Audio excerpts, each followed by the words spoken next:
2026లో కూడా శని అయితే మమ్మల్ని వదిలిపోనంటుంది. ఎందుకురా నా జీవితంతో అట్లా ఆడుకుంటావా? సుఖం లేదు, సంతోషం లేదు. హలో గాయ్స్, ఈ ఇయర్ అయినా అంత మంచి జరగాలని చెప్పేసి కదిలే శివాలయంకి అయితే వెళ్తున్నాం. మా లియో గాడు కూడా వస్తానైతే సతాయిస్తున్నాడు, కానీ ఒక దెబ్బ కొట్టి లోపలికి అయితే పంపించినాం. మా దోస్తుగాడు అయితే పెట్రోల్ ఒప్పించి పైసల కోసం మమ్మల్ని చూస్తున్నాడు. ఇద్దరిది ఒకే స్థితి, ఏమిటి పరిస్థితి. ఇక చక్కగా కదిలైతే కొట్టేసినాం. అక్కడ నంది అడుగుపెట్టిన ప్లేస్ అయితే ఉందన్నమాట. అక్కడ కాళ్ళు కడుక్కొని లోపలికి అయితే వెళ్ళిపోయినాం. ఇక గుడి లోపలికి అయితే వెళ్ళిపోయినాం. చాలా ప్రశాంతంగా ఉంది గుడి మాత్రం. ఇక్కడ 2 కళ్ళు కూడా సరిపోతలేవు అసలు శివుని చూడనికి. ఇక్కడనే ఆ నంది అడుగు పెట్టిందంట.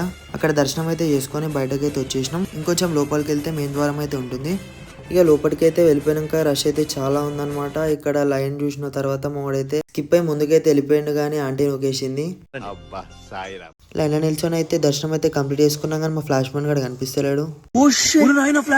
గుడి బయట పిల్లలు అయితే ఆడుకుంటున్నారు. ఇక వీళ్ళని చూసి మా ఫ్లాష్ మ్యాన్ గడు కూడా నేను కూడా ఆడుకుంటానంటే అకుల్ గడు బండలతో అయితే కొడుతున్నాడు.